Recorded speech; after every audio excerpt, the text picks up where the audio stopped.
Viewers, welcome back to another video of Vroid. So in the version I believe is 13.1 from Vroid, I noticed something interesting there.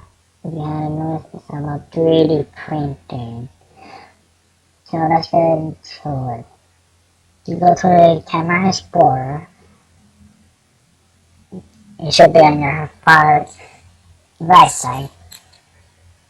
Then on the left side, you just go all the way down below the upload to Vroid Hub, and then it will actually be showing you where the 3D printing is. It will say first that they will be processing the data. Shouldn't take a while, maybe a minute or less, mostly depending on your software. But notice on the steps that it asks you. First, confirm the expression and posing. So we just head over there to expression first, and then posing. It wouldn't make a lot of difference if you do it vice versa or not. As long as you have the pose and the expression that you want to, it's fine. Afterwards, go back to 3D printing,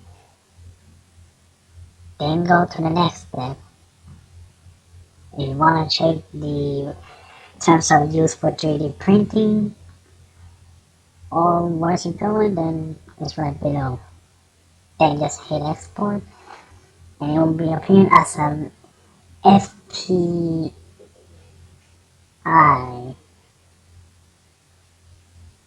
somewhere, FVP, sorry. I still don't know what that is exactly. However, I'll leave the link below for that, which actually leads you to the Pixiv Hub website. So there they actually explain a little bit what the process is. Unfortunately, it's written in Japanese, so good luck. Hoping they actually, translate it to English at least in the near future. And now we seeing what will happen. So in the following videos, there will be, dare I say, the beginning of the 3D printing. And that's a giant story. So I'll be seeing you in the next video.